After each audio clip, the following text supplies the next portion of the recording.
Good afternoon, everyone. As you know, I had this press conference today. As you know, I'm always transparent, whether it's good news or bad news. I'm sure you have received the indictment and the plea agreement. And if you have not, my PIO, Jamie, she will give that to you and email it to you if you do need it. So please let us know. First, I want to do a little thank you to KRQE for actually giving us the indictment. If you can tell, other than the circumstance itself, I'm pretty much frustrated at the whole situation. We have great relationships with all our media partners. You help us in a lot of situations, but it's very frustrating for me when everyone else has more information than I do when I'm in charge of an agency. It's also quite frustrating when I have to depend completely on my law enforcement experience to make a personnel decision when I do not have all the details. I do wish that the U.S. Attorney's Office, both here and in North Texas, would have a better line of communication and work on the communication with any entity in law enforcement to make sure that we are making the correct decisions. I do understand that investigations are sensitive, but when there's something this high profile, we need to know a couple details on what we need to do. I look at trends. One of my jobs as an agency leader is to make sure not only if we have a personnel problem, but is it a trend and is it a problem with any agency? We do need a lot more details when it comes to that and a better line of communication. So hopefully, moving forward, we can do so. Moving on to the indictment as it lists, and as you can see, on or about July 2021 through January 21st of 2022 for corruptly obstructing, influencing, and impeding in an investigation. There are 5 counts, and I will speak on the indictment of our current deputy who's employed with us, on Deputy Paul Jessen, and I will give you some facts on both of them here soon. Kyle Linker for the plea agreement, and I will tell you, I know everyone's going to ask, he was hired in March of 2015. He was assigned to CAT, which stands for the Community Action Team at the time, in May of 2020, and he was placed on admin leave for this investigation on December 16th of 2021. He resigned on December 2nd, 2022, before I took office. Deputy Paul Jessen was hired on October 2012 and assigned to the FBI Violent Crimes Task Force in May of 2020. He was placed on admin leave March 16th of 2022 and removed when I took office from admin leave in June of 2023, which I can clarify later on my decisions for that, why I made that decision. He was assigned to field services and taken out of any specialty unit in July of 2023, and I just placed him on admin leave as of yesterday when I received the information. Per union contract, in the coming days he will also be placed on admin leave, but that will be with no pay since he was indicted. I'll set the timeline a little bit for you. In December of 2022, when I was the sheriff-elect, I was notified and given some small details on this case. At the time, as I told you before, on the unit CAT, which Deputy Jessen and former Deputy Kyle Linker were in for the Community Action Team, due to the concern, lack of information that I had, I was worried about trends that were in this office prior to me taking the seat. I disbanded this unit and made that decision during transition. On day one, that unit was disbanded and all of those detectives were either sent to another area within the agency or into field services. As I explained earlier, one of my job functions is to ensure to address problems, weaknesses, and find solutions. Nobody in the community wants to hear excuses. They want to know what the solution is. And I will tell you, once we found out in the limited details that I had at the time, I made various calls to the U.S. Attorney's Office here. We spoke very little, but finally, after a couple months after I took the seat, I was told that this case was being transferred to North Texas. I made contact and actually spoke to the U.S. Attorney in North Texas once, and various contacts were attempted by myself and my command staff with not very much communication back or a phone call back to me, so I did not have any communication with North Texas until now, and I was apprised of the possible situation on a possible indictment and plea agreements coming in July when I was on travel. The one thing and the solution that we did, anything dealing with narcotics under my administration is handled by a TFO who was assigned to the DEA Drug Enforcement Administration. And let me be very clear and frank. They're very high priority narcotics cases. I will not speak for the DEA, nor is that my place. 2, I will not provide you with tactics on how we do narcotics investigations. I will tell you the decision why I made TFOs to only be with federal entities. There are plenty of safeguards set in place with the federal government, so cases such as this are very less likely to happen, and if they are also caught. 2, the federal entities have great training for everything that we do with a high priority case to make sure that if our deputies that are human and detectives make a mistake, it is caught to where it also does not rise to this level or any type of corruption dating back to any agency is caught. I also created a major position who I hired Major Holly Anderson. I knew of the many issues that I was going to take when I took this seat when I was elected, and she was in charge of just not quality control, but also accountability. And you will see a lot of that coming up, just not with our technology, but all of our units, which she's in charge of to overlook, to make sure that any problems, weaknesses, strengths that we can have, training issues, any item of concern that's aware and it's brought up to me, and we rectify the problem. When I took the seat, I also made a promotion, and Chief Deputy Funes is in charge of this area. Very good chief for me, and he works directly with Major Holly Anderson. So there's accountability all the way up to the top with me and safeguards in place. So there are checks and balances within our agency. Before, as this was run, TFOs only responded directly to the sheriff. I found that that was not appropriate due to the protocols that are set in place, the safeguards that I told you, and for accountability, that would not happen if it only came to me. Even though I'm an elected official, I also held myself very accountable and give myself checks and balances in case I make a mistake. I'm human, and to make sure something of this level does not arise during my administration. As we move forward, the expectations of the DEA, FBI, and U.S. Marshal Service, which we do have TFOs assigned to, those are the only federal entities that I have approved to be assigned to. They will speak about operations again. It is not my place to speak about that, only not for safety, but undercover agents and people also. I have a lot of questions in front of me that I told you what I'd be very transparent about. But again, I won't answer in policy some of the questions on what we have done. I told you the accountability factor. I dissolved the unit. We want to make sure that we're moving forward and doing much better investigations. Everyone's going to ask me what I'm going to do with Deputy Paul Jessen. It is due process. He was indicted. We go about in the color of law, and he'll go through the court process. He is still employed with us without pay. Depending on the criminal investigation, I didn't even have enough information from the U.S. Attorney's Office to even open up an internal affairs investigation. I did not know exactly what we were facing. Now we do, but that will be on pause until a criminal investigation and it goes through a court process for me to make a decision internally, and then that could take anywhere from 3 months, maybe possibly even up to a year. The time frame goes all over the place when you're messing with the federal investigation. But other than that, I hope I was very clear. I will take any questions that you have for me. So Sheriff Colleen Hill from the Journal, what went wrong here from what you've been able to gather? Just wrapped my head around this yesterday from what I gathered. Lack of supervision? You could say, and I will tell you this, and Communication?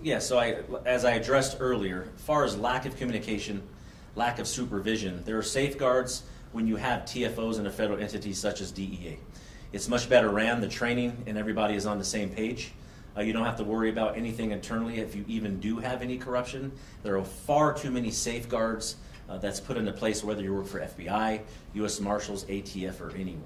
So these two detectives were working on their own? They were with CAT. But so that's they did. That's just the sheriff's. That was interagency within the sheriff's office. They did have supervisors. They were put on admin leave when they were told what was going on. I didn't feel as the current sheriff that there was enough safeguards put into place. I didn't like it. I've worked homicides alongside with narcotics investigations. I know who we deal with. I wanted there to be far more oversight than what we had previously. So you said there wasn't there has not been an internal affairs investigation, so. No, internal affairs investigation, I have nothing to open up an internal affairs investigation on without facts. But your predecessor, right, put Linker on admin leave, right? Yeah, that is not an internal affairs investigation, that is admin leave. But never investigated beyond putting him on No. admin leave? No. What would you like to see come from an IA investigation? Any IA investigation is for accountability, and as I explained earlier, anti-accountability and weaknesses that we have. How do we improve from here and make sure that this does not happen again? Which I believe the protocol and safety safeguards that we have in place currently, I don't believe this would happen again. That's why I have TFOs with a federal entity. Sheriff, I guess one question a lot of people have after you read the indictment is why wouldn't these deputies just let their informant be arrested by the DEA? I know you can't talk about the investigation, but why wouldn't these detectives allow their informant just to be arrested? You know what, I have my own opinions on all the investigations I've done for almost 27 years. I won't go into detail on that, but I will tell you it crossed the line and it shouldn't have gone that far. I can't tell you if there was malicious intent. I wasn't involved in the investigation with the DEA and what was said during this investigation with the U.S. attorneys. I don't know. I can't answer that question why they would not allow that. You would think common sense would tell you to do so, but I don't know all the circumstances, so I can't speak for former deputy and our current deputy that's under indictment. So when you say cross the line, you're referring to the two deputies? Correct. You're not saying anything about the DEA? No, not at all. How are relations with your department and the DEA? Relationships with DEA, any federal entity, are great. They're even good with the U.S. Attorney's Office. I just wish we had a better line of communication so I could deal with this sooner and know what I'm up against instead of being blasted a day before I do a press conference and then I find out all the details after I've been in office for 2 years. And I also knew a little bit about this when I was the sheriff-elect, so we're going on 2.5 years. Federal investigations take a long time. I understand that. They're very meticulous. I understand that. They're sensitive. I understand that. But I think as a leader of an agency, you need a little bit more detail so I understand what we're dealing with, other than placing someone on admin leave because it's the fear of the unknown or you don't know what else is going on. I am more worried if another person in our agency, are they doing the same thing? Is it a problem within a certain unit? I have to look at trends, and I'm very, very meticulous about that. Speaking of those trends, I'm curious, do you have any concerns that there are other deputies right now that may be crossing the line and hasn't been exposed yet? No, not at all. That's why when I was the sheriff-elect, that's why I placed DEA with our TFOs. We no longer have our own narcotics unit just within the sheriff's office. And let me be clear, there are people way before me, even before my time, that did a great job on those regulations. Not saying that this would not happen again. That would be foolish for me to say. But there are a bunch more safeguards with the federal government. And there's also a lot more training when it comes to either confidential informants, when it comes to narcotics, how your operations are, and also what your policy and procedure should be for your agency. I'm curious, for the two deputies that are involved here, did they have any other behavioral or reprimand issues before these incidents? For Deputy Linker, I did not look at him since he resigned before I took office. Deputy Jessen and Detective Jess has been a great deputy for us. It's very surprising when his name did come up. Like I said, anything can happen. You have to be ready for it. I was shocked by it. But as far as other issues that I've had with him personally or that I know of, I don't know of any serious reprimands, disciplinary problems or issues. That's something now that I'll have to look deeper into, and that'll come up doing an internal affairs investigation anyway. And then again, I will be able to see what trends we have, if any, and how we correct them from there. Sheriff, at the time, how many deputies did you have in your CAT unit? I believe there was 4 to 5 with, of course, the chain of command of sergeant, lieutenant, captain, chief, and all the way up to Is anyone else being looked at other than the two that have been indicted by the federal government? No, there's not. Not that I am aware of. You mentioned the TFO had previously reported to the sheriff, and you changed that policy? Yes, I did. So before, any TFOs, if you're assigned to ATF, DEA, or U.S. Marshals, all those TFOs had one lieutenant, and they report it directly to the sheriff. I don't feel that was correct. There's not enough checks and balances there. There's not enough communication. There's not enough chain of command to see if any of your safeguards are actually failing. Again, even though I'm an elected official and I'm at the top, yes, I can command anything, but I want to make sure that I have checks and balances also. to make sure that I'm correct in my decision making, and again, to make sure not just training, but where do we go from here? Do we need to change up our investigations? What do we need to change so this doesn't happen again? When did you switch that process on the TFO's report? January 1st of 2023 when I took the seat. So you really had some inkling that there were some issues with that? Always an inkling. When you have an inkling and you know and you don't have all the details, but when you know that it's one and then it's going to 2 deputies and it's within a unit, and like I said, I've been here doing this for 27 years, and when you depend on your experience and what you've seen over your law enforcement career, just not here in Albuquerque, but all over the nation, that's something that I didn't like. I wanted to start with a fresh slate. I wanted to be accountable to the people who elected me. I didn't even want to have to worry about any of that. Knowing that this investigation could come forth at any time, it took a long time. I was aware of that. But you have to also remember, I never knew that a gun scheme was coming either. So you never know what's going to happen when you take the seat. You just have to be ready to deal with it.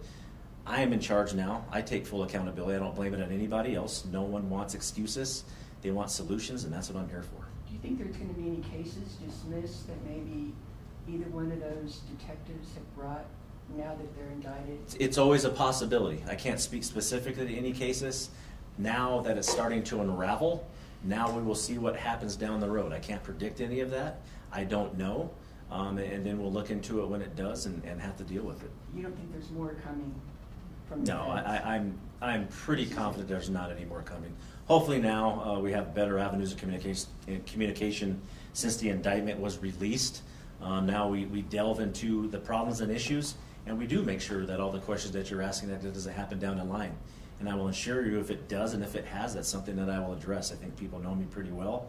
I'm kind of I'm a no-nonsense person, so we can't have that and lose the trust of the community. And we make sure that we hold all of our federal entity relationships, as I do with media. I hold everyone close to my heart. I like to work well with everybody. Sheriff, you know, this isn't the first black eye you've had that you've had to deal with as sheriff. A lot of this happening under the former sheriff. Have you talked to him about any of this or reached out to him about what the hell was happening when he was sheriff? The cases that I have dealt with and the black eyes that I have taken, and me speaking to Mr. Gonzalez, I believe the proof is in the pudding, and you can see what I took the seat and the problems I'm dealing with. I don't find any reason to even speak with him. I'm at the helm now. Our relationship has never really been good. That's why I ran for this office, for things that I know I can change, and the issues and corruption that I saw previously. That's something I go hard in the paint for. Some people get offended, really don't care. I believe it's pretty apparent in the cases that have been brought before me. Sheriff, can you clarify why you put Deputy Jessen, put him back from administrative leave? We didn't know anything. If you remember in my opening remarks, I called the U.S. Attorney's Office numerous times. And I can't go on personnel decisions or even the Fair Labor Standard Act and someone tells me, hey, even you did something bad, you need to fire them. Why? What are the circumstances? It's really bad, John. What are the circumstances? What do I have? I need to look for trends. That went on probably until all the way up till March. So I called Deputy Jessen myself, and he can't tell me anything. He has an attorney, and I told him I want him to come back, and I put him on light duty, and he worked in warrants. I called the U.S. attorneys again, and I was told it was being transferred to Texas. As I said earlier, I spoke to her once, and I placed several phone calls, and I had my command staff do also. We had some trickling emails with not a lot of information. We had no really inkling completely what we were dealing with. We had a gist of it, excuse the slang, but we had a gist of what was going on, so I felt that we could place him back in the field because we didn't know if he was going to be guilty, innocent, what is he facing, is he going to be indicted? I had nothing to work with. I can't work with something that I don't know. And that's why I'm a little frustrated. Not only is that unfair to me, that is unfair to our agency, that is unfair to law enforcement, and that's actually also unfair to Deputy Jessen and also, and I won't speak for Kyle, he never worked for me, but unfair to Jessen and also our federal partners. And to answer Colleen's question, great relationships with everybody else again. I'm not worried about relationships. Do you think they didn't trust you? Is that why they weren't talking to you? You never know with a federal investigation. I'm not going to assume and have an opinion whether or not they trust me. As an investigator, I've been there plenty of times. You hold your information close and tight. You don't know. I'm new to them. I don't know them. Maybe they don't trust me. I would just hope they would trust me, and I do everything, and like I said, I lead everything through actions. I hope they do now, but people need to understand when it comes to a federal investigation, you're not going to be told everything up front. It takes a while. But I would like a little bit more details when it comes this serious to when it comes involving one of my personnel. So you think this is pretty serious? Oh, I don't think it's pretty serious. This is serious. This is serious. Well, the department's reputation, how is that affected? Reputation is always affected when you have a black eye and you have something negative.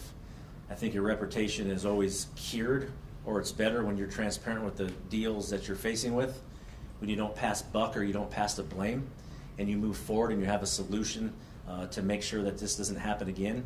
And my goal is to make sure that this agency is stronger and better even after I leave the seat. That's the goal. Sheriff, can you explain for those of us who don't really know what the CAP unit is? When did it start?